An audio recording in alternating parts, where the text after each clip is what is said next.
Good morning, good afternoon, and good evening, and welcome to the latest Same Old Arsenal podcast. It's me, Suburban Goon Chris, joining you as always for our second of our summer series. One in, one out, one bangs. If you have never ever watched this particular series, we did a version of it last year. I'll go through the logistics and the details behind it in a second, but I'll introduce my guests shortly. This podcast is, of course, sponsored by Ruth Beck Art. We are absolutely delighted to have Ruth as one of our regular contributors, and also somebody who does some really, really great stuff. If you haven't found out about Ruth's shop on Etsy, please go and have a look. She's got loads of really, really cool stuff. I'll just flash a few bits up on the screen that Ruth does. There's coasters that she does. We've got mugs, bumper stickers. She does the works. And even, this weekend coming, we've got Father's Day. So she's got some really, really cool cards as well, and a little pack as well that you can put together if you want to do something a little bit special. Whether or not you've got enough time to book it in at the moment, I'm not sure, but maybe you can do one of those on delay. I'm going to introduce our fabulous guests. What these two gents don't know about football isn't worth knowing. In my right-hand corner is the fabulous Harry Symeou. Hello, mate. How you doing? You all right? I'm good, man. Thanks for having me. We were just saying it's been a while since we've spoken, which is weird considering we used to do a radio show together every week. So it's time's flown by, hasn't it? But good to see you, man. Glad to be here. Really, really great to see you. If you want to ask any questions to the guys in the chat, please feel free to do so. We'll try and get through to some questions at the end, but of course this part of our summer series is we tend to keep the format fairly structured, so come and join us, say hello in the chat, ask any questions of the guys, and we'll try and get through to it as much as possible. We're live on Twitter and all of the usual channels as we go. And my second guest, the captain, the man, the coach extraordinaire, is Mike McDonald, also a friendly face from the former Gunners Town pub back in the day when we were in lockdown. Hey, Mike, how you doing? Yeah, I'm doing well. Yeah, thanks for having me on there, Chris. Appreciate it. Yeah, no, it's really, really good to have you on, mate. It's really, really good to have you on. So, for those people who are unfamiliar to this particular structured summer pod that we do, format is quite simple. 3 questions I'm going to ask the two fabulous guests today, and the premise is both Harry and Mike have collectively saved Mikel Arteta's bacon. They have dragged him from a swimming pool because it turns out that Mikel Arteta can't swim. They've dragged him I know that's not true because he grew up in San Sebastian and by the beach, but for the purposes of this hypothetical scenario, they have saved his life. And Mikel Arteta has said, I'll tell you what, I've had a word with Edu, and you each get to pick one player that you want me to sign. And also, I'll tell you what, I'll have one player that you would like to see exited the club. I'm not even going to ask any questions. I'm just going to do it. And then, just for fun, he says, just out of interest, Harry, Mike, which player do you think from the squad is going to absolutely smash it next season? So that is the premise. That is the deal, and that's how we're working today. Before we get into that, I wanted to start with you, Harry. We'll start with a very, very easy question. General feelings, how you're feeling at the moment as an Arsenal fan. Of course, you talk almost every day on the Chronicles of Gooner, which is a fabulous podcast. If you don't listen to it, please check it out, guys. It's a really, really good pod. But you probably already listen, half of you anyway, because he gets plenty of people listening. How are you generally feeling now in terms of mood, feelings around Arsenal, all things that are going on at the moment, mate? Really good. I think at the end of the season, I found it difficult to process the fact that we didn't win the league, the fact that it went to the final day. And I know that we didn't have a lot of a chance on the final day, really, because of the scenario that we needed to unfold. But I'd be lying if I said that I didn't wake up on that Sunday morning with some hope. And we get there, and I was covering the game for radio, so I had reports and updates of the West Ham game in my ears. So literally within 2 minutes of our game kicking off, we knew that Man City were winning, and the deflation that I felt at that point was horrible. I know that West Ham pulled the goal back at one stage, and you thought maybe, but again, it was the hope taking over, wasn't it? But now that I've had time to process it and the dust has settled, it's a season that we could be incredibly proud of. I think we made another big step forward. We managed to not just maintain our level from the season before, whilst having to navigate Champions League football as well, but we went a step further by amassing more points, taking it to the final day. And I think over the course of the season, we saw the team mature and develop. And start to show different faces, which I think is really, really important. If you want to continuously be at the top, you need to be able to evolve. And that's what this team has done. So now that the dust has settled, I feel really, really positive about it. There is a tiny bit of me, though, that feels like, how many times can you sort of finish second without it starting to take its toll? Like, how many times can you experience that disappointment? And I know it's a young group, and I know they've got plenty of years ahead of them, so no one will be panicking.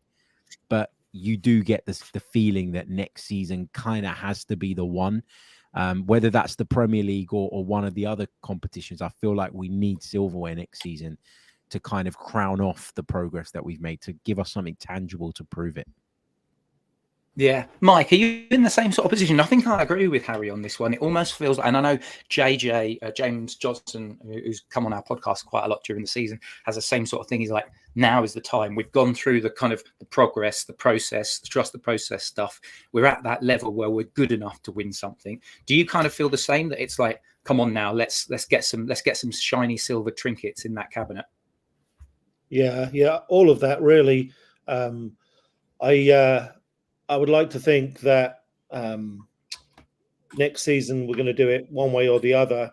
I have confidence that way. I suppose I'm just sitting in a place where I just feel so grateful.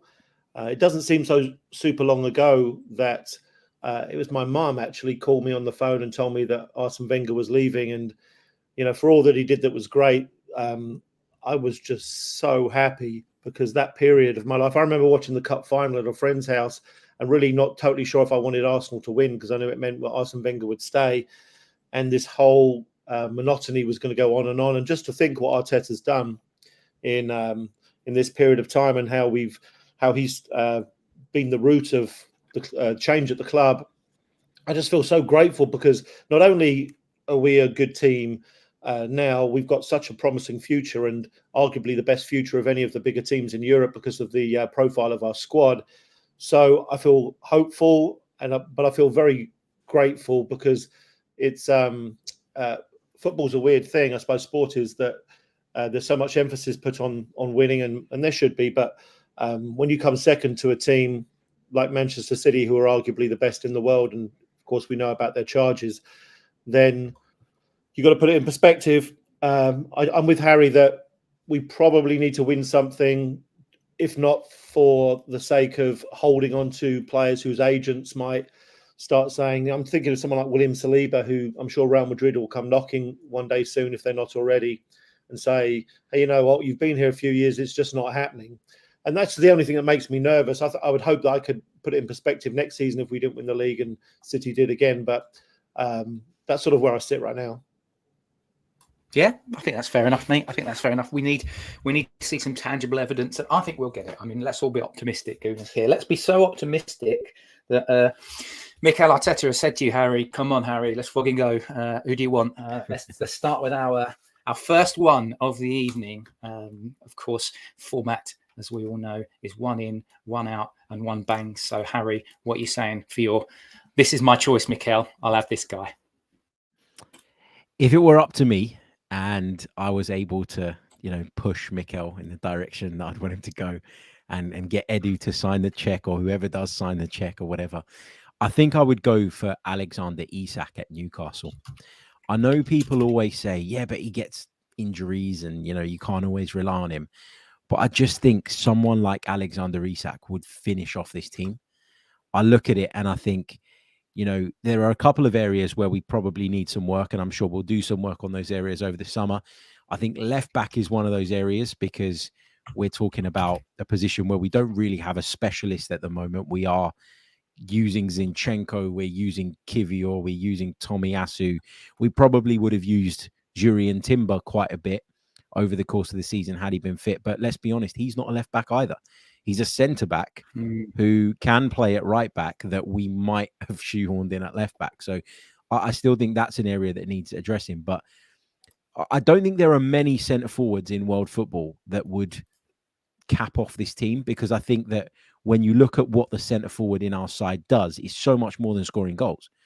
I think Gabriel Jesus in his first season was incredible because he came in and he seemed to tie everything together. You saw Saka's level go up instantly, Martinelli's too, Odegaard's behind him, and it was brilliant to see. But if you had one criticism of Gabriel Jesus, it would be that he's not scoring enough goals.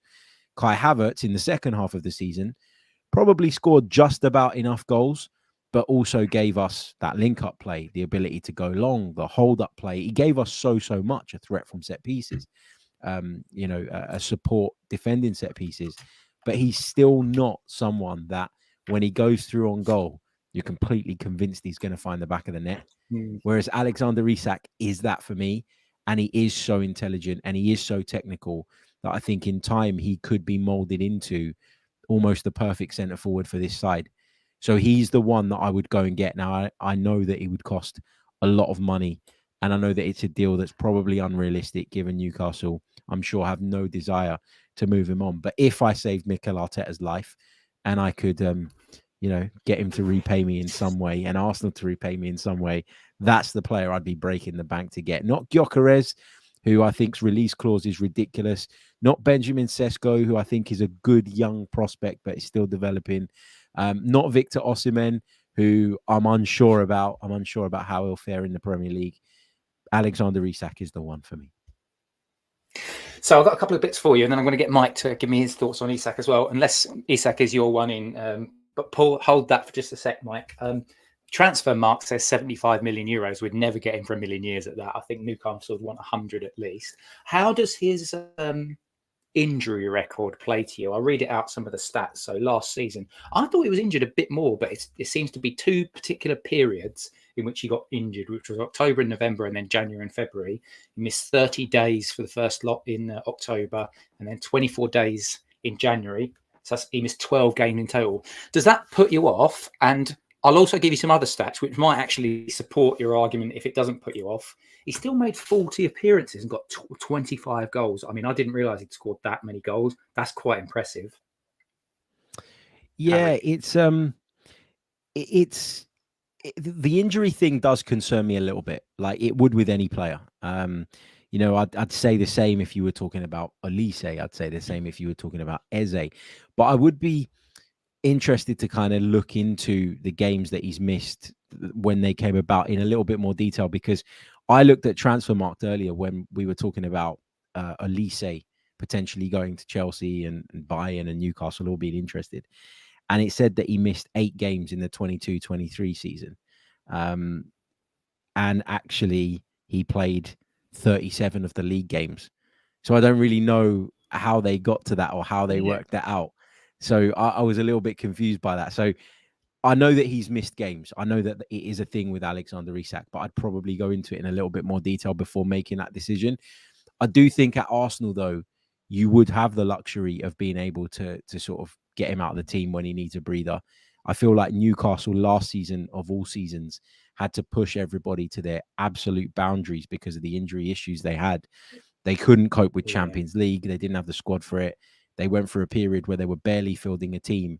And I think if you're in that situation and you've got players that are injury prone anyway, you can't take care of them in the way that you need to. But if he came in addition to having Havertz, to having Jesus, I expect Nketiah probably to go, then I think you can manage him in an effective way and get the best out of him.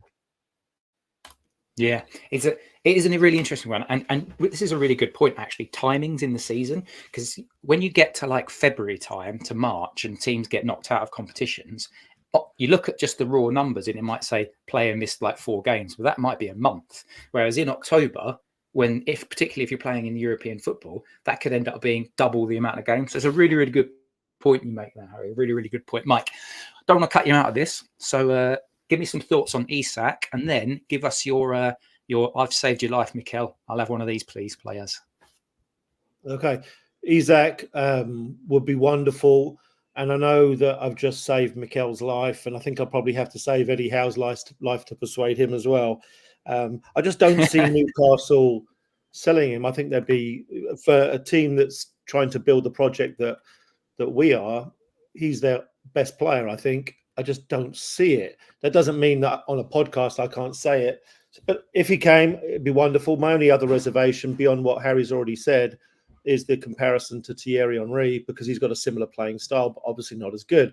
And that would always worry me when you bring a player in that's just so similar in the way that he looks, plays, glides across the field, speed, all of that stuff. Finishing is similar. And that would concern me, that the fans would spend too much time harping on about that, because that's historically what can happen to players. So my player is actually one that Harry's mentioned so far, which is Victor Gyökeres. And I know he has a 100 million release clause. Of course, that doesn't mean, as we all know, that you have to pay that much for him. I would hope that they would take about 65, 70, which I think is what he's worth. For me, the reason I went for him is that I think that he is the closest in Europe to an all-round striker. And I think that that's what Arsenal deserve. I think it was Harry, maybe it was Chris, I'm not sure, who mentioned the erratic finishing of Kai Havertz, that we haven't got to the point as fans when he goes through on goal that we believe he's going to score. And I think that's very fair. I don't have that same belief yet, even though he's done better and better. And I think Arsenal deserve to have at least one striker on your books that you expect to score. Somebody, when the ball comes in and Harry Kane's got it in and around the box, and he's got a good chance, you think he's going to score. Same with Salah and those guys that get in the mid-20s. I think Arsenal deserve that player, and I see that in Victor Gyökeres. I see that to the point, and this might be bold, I think that if he plans his career correctly, gets the right coaching, right opportunities, that he could be up there with Haaland as being known as the best striker in the world, because his game is just so well-rounded. He's right-footed and left-footed.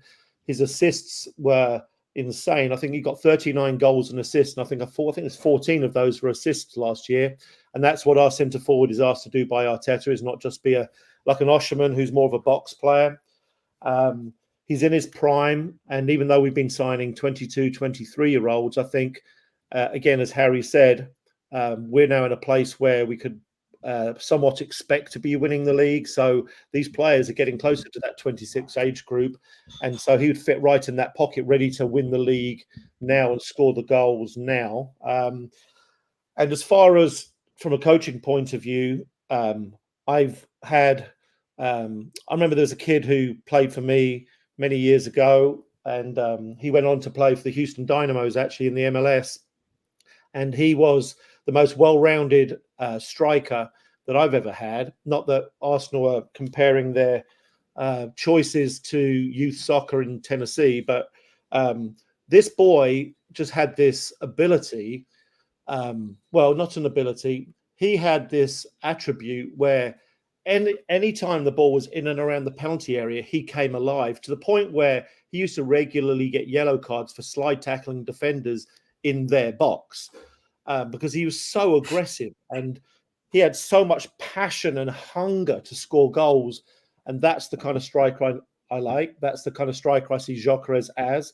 And Arsenal, if Arsenal have a weakness, if I was to say of all of our weaknesses, there aren't many, the number one weakness I think the team has is the ability to score simple goals. And I think almost every other team in the league, even your Burnleys, score more tap-ins in the 6-yard box than Arsenal.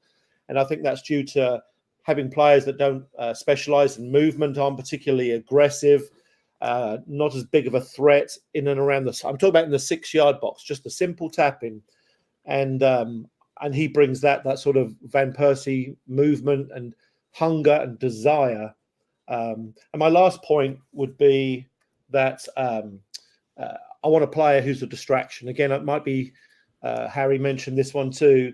You've got to have a centre forward who's going to distract both of the centre backs like a Haaland does. He doesn't just occupy one. Two of them have to pay attention to him, to where the boys on the outside who've already proven how many goals and assists that they can get have their own space, and the defenders have to be more aware of your striker. And I think with Havertz and Jesus and Eddie, I don't think there's that feeling that they need two, whereas with Haaland, there's always both of them watching him. Does that make sense?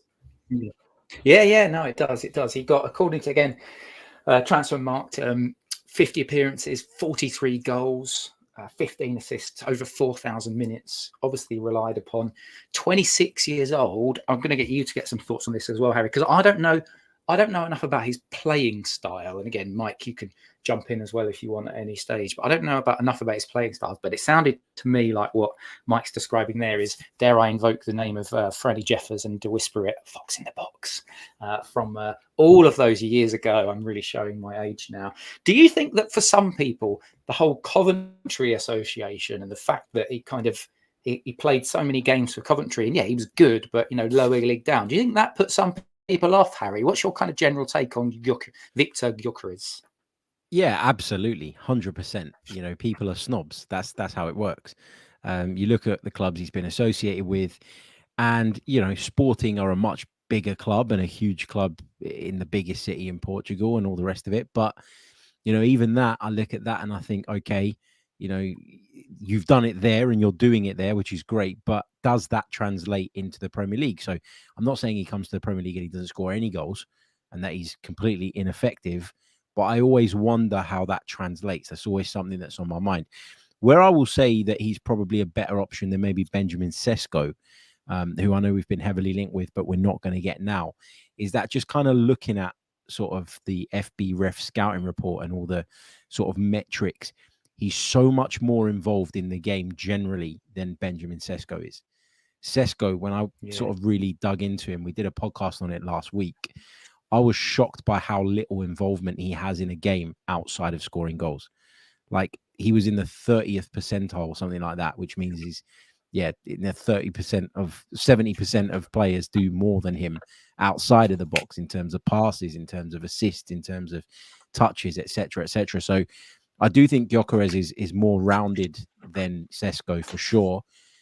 I always get stuck on the price with Gyökeres.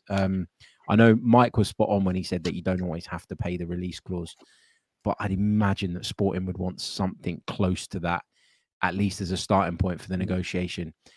And where I look at maybe Isak, and again, I know this is not very realistic, but with Isak, I see him as a sure thing. So if you told me I've got to, go that little bit extra, it's a bit like Declan Rice. When I knew that we had to pay over 100 million, I was a bit uncomfortable with it. But I thought, well, there's not really a chance, is there, that Declan Rice comes here and fails? Whereas I still think there's a little bit of that in Victor Gyökeres, which is why it would depend on the price for me. If you can get him for £65 million, then I'd probably go for it, which is what, 70 million euros, 72 million euros. But the minute you start going beyond that, for me, it feels too much. Yeah, that's a really, really good point. Interestingly enough, I looked at his injury history and there's nothing on there. So at 26 years old, whether or not that's because in some of the lower leagues that he's operated in, they just haven't recorded it. I find that quite interesting that he seems to be, well, if you're going on Transfermarkt, and as you've already said, Harry, there might be some question. You have to ask some questions sometimes about Transfermarkt, particularly when it comes to things like their valuations, because I've seen some valuations. James Cook and I did a pod on Monday night about, keep, loan, sell.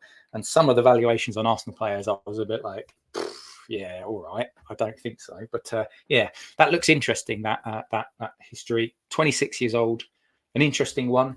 To be honest with you, both players are attractive, but I didn't know that about, just going back to your point, Harry, about Sesko. I've seen a lot of people compare him to Haaland, and obviously he's not anywhere near Haaland's level at this stage. However, if you think about what you're describing there about somebody that's just involved in terms of end product, that's basically what Haaland is, isn't it? He's fast, he's tall, he's athletic, he's a predator, he's that fox in the box. And so, hey, if that's Gyökeres who is making that mark, or if it's Isak that's banging, again, I will reiterate, I was really surprised at those goal scoring numbers from Isak. I didn't think he'd got that many goals.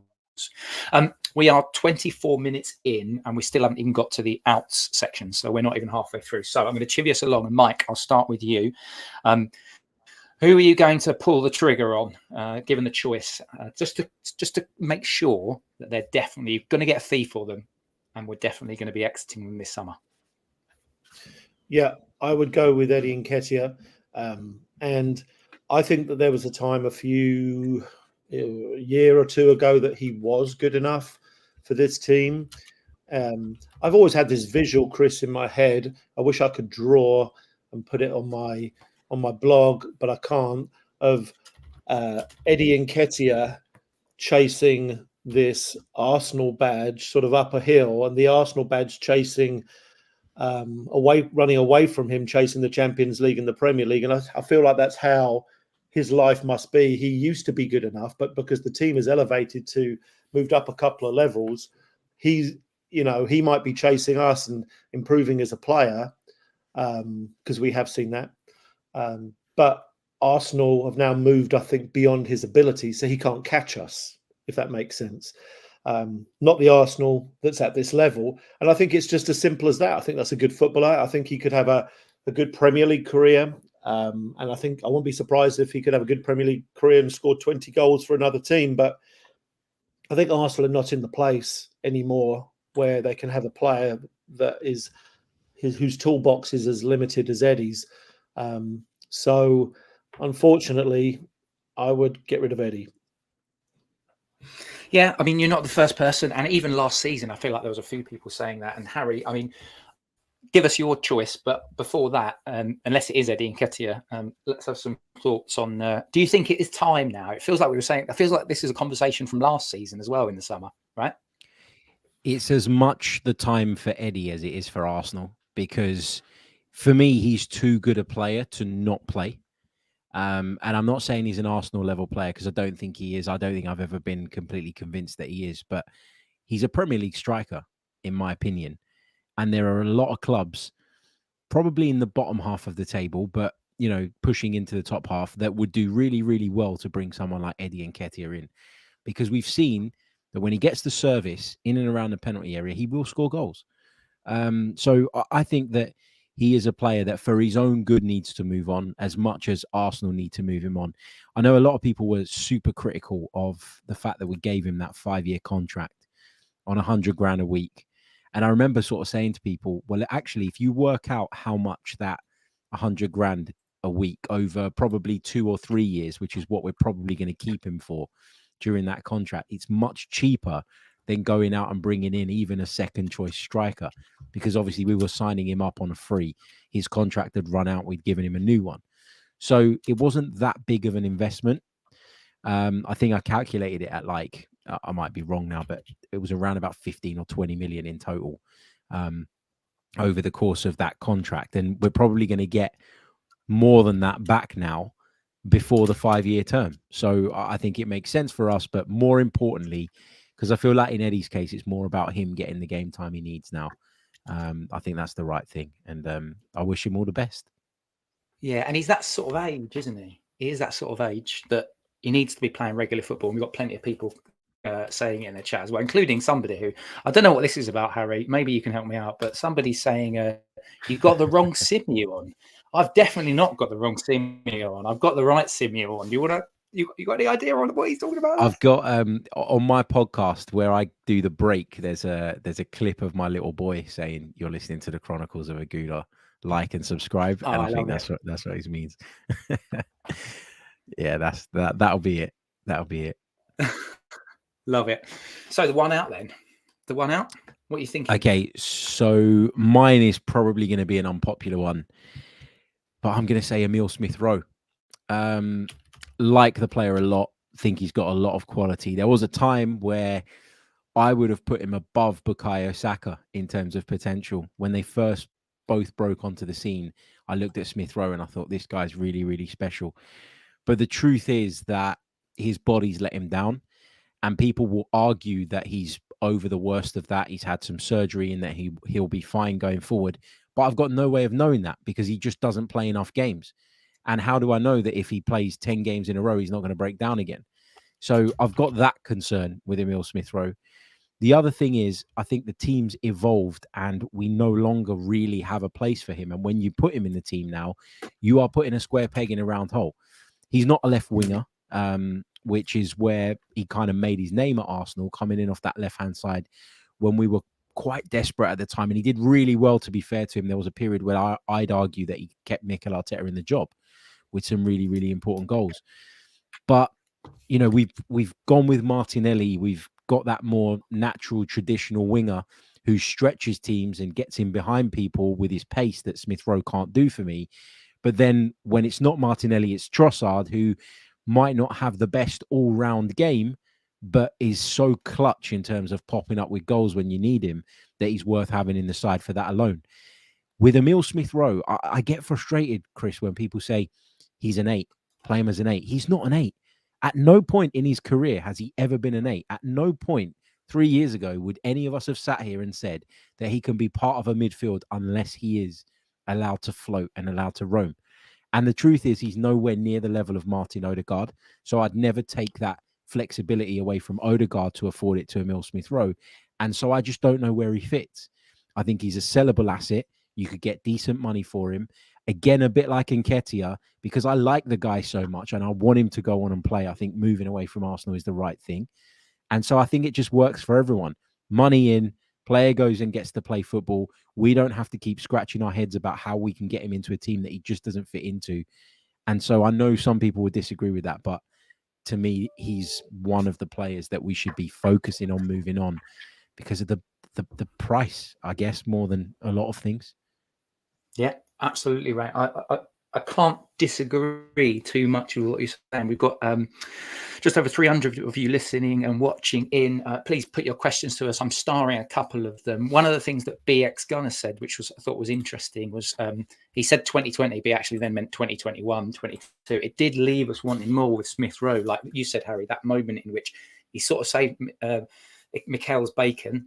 And then you're thinking, and he got that new contract and he got that number 10. And I think even Mikel was probably thinking, come on now, kick on. You know, that number 10 comes with a lot of responsibilities and history and legacy behind it. Are you good enough for it? And then I think, as Mike said, and Mike, I'll get you to just do a minute or two on Smith-Rowe if you want, but as Mike said about Eddie Nketiah, it's almost like the level has been raised at Arsenal, and Emile Smith-Rowe, like Eddie, he's just fallen behind because of things like being injured and stuff like that. Although what I will say, again, looking on Transfermarkt, again, the caveats aside that we've talked about beforehand, he missed 10 games this season.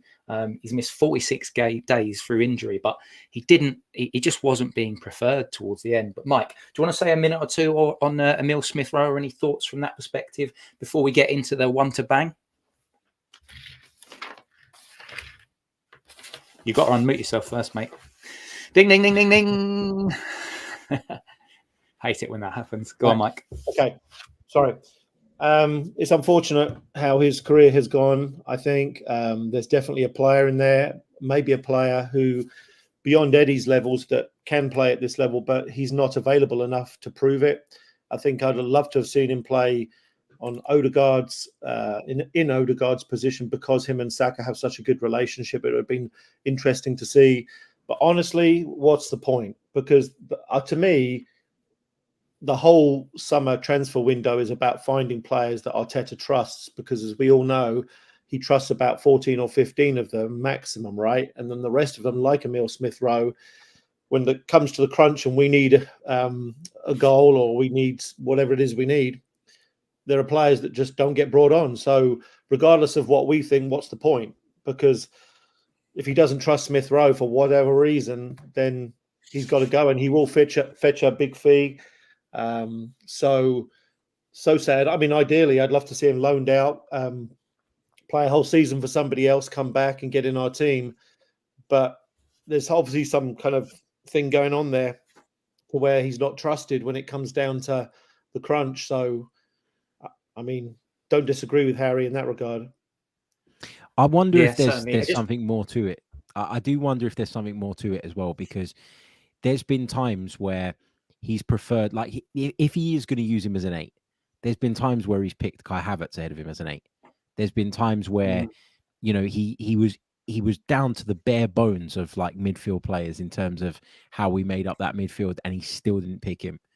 And I think the thing that he worries about is his lack of physical presence, because, you know, you notice it wouldn't ever be Smith-Rowe, it would never be Vieira, at least against the better teams. It would always be Havertz over them, not because he's a better midfielder than them, because he is physical. And I think that's where Arteta doesn't trust Smith-Rowe, and probably doesn't trust Vieira either. Yeah, just a quick one before, and we'll go back to you, Harry, for the one to bang next season. But just a final bit on Smith-Rowe. Again, apologies, I feel like I should work for Transfermarkt or something, or at least get some sort of kickback, because I'm going to reference him again. 22 million euros, Harry. That is Smith Rowe's value, which is about, what, 19, 20 million quid. Would you take that? I think I would, yeah.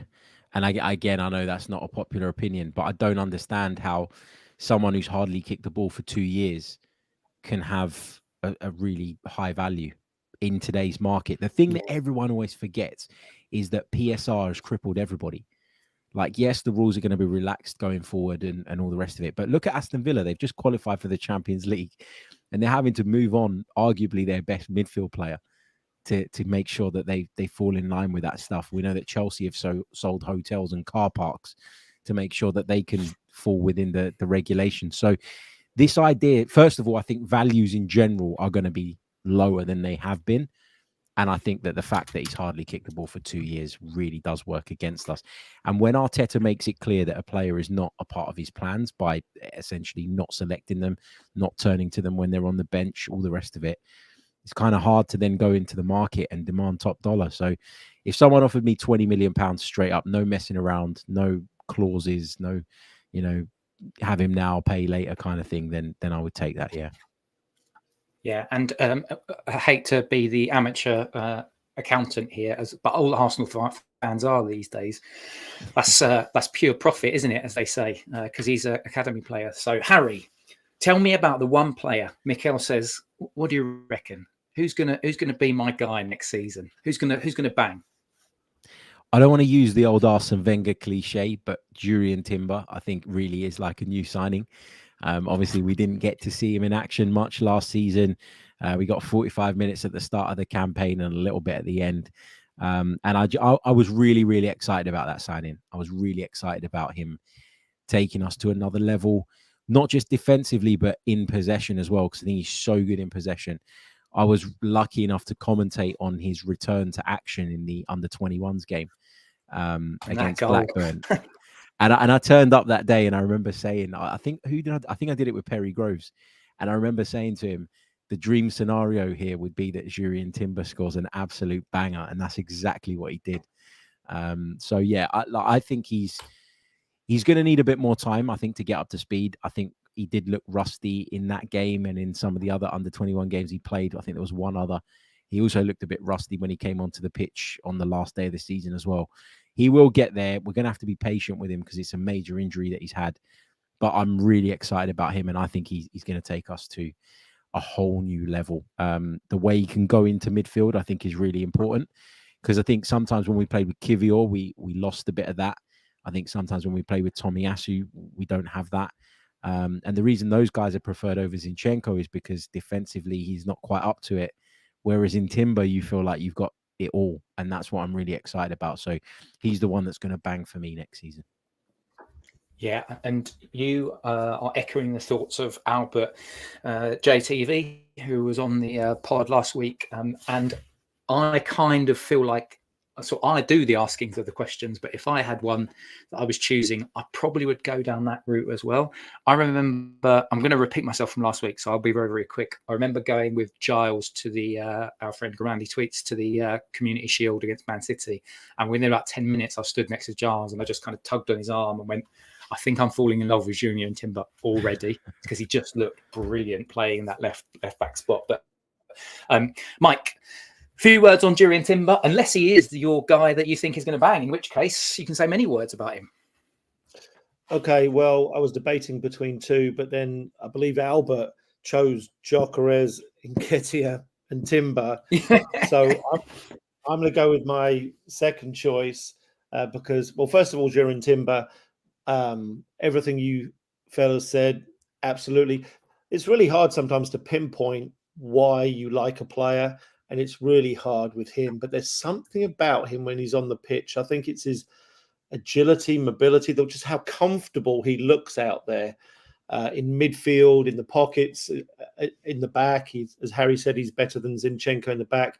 He just makes me feel so secure. And I think that's what it is. And so I would imagine that saying Timber is a much better bet than saying Ethan Manieri, which is what I'm going to say. But I'll say it anyway, because, regardless of the fact that Arsenal look like they'll have a deeper bench next season, and players that'll get used, and players like Onyeri are going to have a hard time even getting on the bench. I agree with all those things, but I think when you are so talented, as I see in him, that you cannot be ignored. And I think those few cameos we saw, those glimpses were of a player that not only looked so comfortable on the ball, but it was noticeable. I think, was it West Ham away, perhaps? But there was a game where when he came on, he seemed to get the ball more than anybody else out there. Arsenal's players trusted him. And I think there's so much to be said for when your own players trust you and will give you the ball. And he's just got so much natural ability. And I think he's just going to elbow his way, obviously, onto the bench first, and then he'll get the opportunities. And I think he'll do so well. I think he will equally elbow somebody else off the bench. And there'll be somebody who's considered a first teamer, because I don't think Arteta's going to be able to ignore him. And of course, he's got that versatility. He plays as centre forward for the academy for England, I think under 17s, under 19s maybe. And he plays on the right. I think he could play Odegaard's position. He could play Saka's position and possibly play centre forward if he looked for that type. But and that adds, of course, to his value to sit on the bench, is that he can do more than one thing. So there you have it. Yeah, I mean, what's interesting about this, I listen to, I love the guys on the Arsenal Vision pod, and I was listening to Tim Stillman talking about this, and he talked about how if you're good enough, you have to force your way. It's not Mikel Arteta's responsibility to just find space for players. You have to force your way into it. And it does feel like he's the sort of player in an area that could do that. Harry, I'll get you to do just a minute or so on him before we'll get to a couple of questions, because we're just running out of time at the moment. Just if you want to get any questions in, I'll try and get to 2 or 3. We've got just under 450 of you watching in, which is great. But yeah, if you want to fire any questions in, we'll try and do like a couple of minutes at the end. But do you want to give us a minute just on final thoughts on Nwaneri and where you see he's at? Yeah, he looks really mature for his age, really assured, really technically sound. He's got a low center of gravity, which I love. It reminds me a little bit of Jack Wilshere in the way that he kind of carries the ball and stuff. I covered quite a bit of the under-21s last season, and I got to be honest, there's not many players in that group that I look at and think they're going to make it. I think the gap between the under-21s and the first team is bigger than it's probably ever been. But he is the one that I've got hope for. And I think you're right. I think he will play a big role in the squad next season. I think that's partly what was promised to him, to keep him at the football club as well. How many minutes he'll get, I don't know. Mikel Arteta is going to have to change his ways a little bit, because he is very, I don't want to use the term stingy, but with the minutes that he gives out to some of those fringe players, he is very careful. So yeah, I'm really looking forward to seeing what he does. I don't know if he'll get enough minutes next season to be the guy for me that bangs, but he's definitely on the right path, and I'm excited to see where he goes next. Yeah, me too. Really, really excited. Those cameos, as you said, Mike, against like West Ham and stuff, just the way he's on the ball. Harry talked about the low centre of gravity, and it'll be nice to have a young player in that sort of position to bang. Because after you guys have both logged off tonight and gone and saved Mikel Arteta's life, we're going to get Alexander Isak and Victor Gyökeres. So I think we're going to be all stacked in terms of our centre forward options. Right, we are going to do just a minute or two of a couple of questions. Either of you guys can answer this one. This is from Leon ID Brezhnev on ice. Okay, fine. Leo's, I don't know. I'm not going to try and do that name, but Harry, actually, no, Mike, we'll start with you. Lookman. He said, what about Lookman? His development in Atalanta has been nothing short of fantastic. Do you fancy him as a player, Harry? Sorry, Mike. I do, but I always seem to fancy him when he's not playing in the Premier League. And he's played his best football outside of the Premier League, and Atalanta is just one example of that. And then when he's been in the Premier League, be it Everton, is it Fulham, he seems to struggle in our league.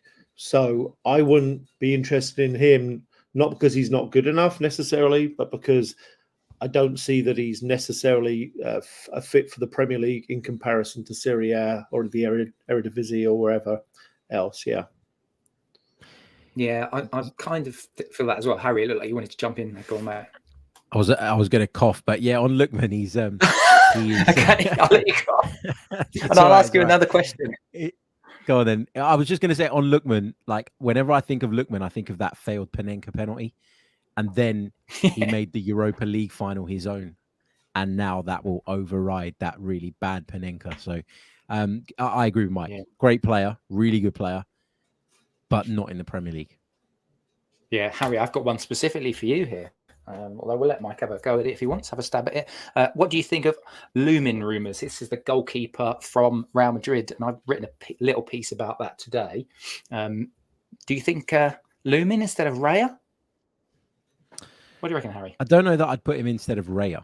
I think the thing that frustrates me when people analyse Raya is they always go, well, you know, he doesn't make that many great saves and all the rest of it. First of all, that's because we're bloody good defensively and he doesn't need to.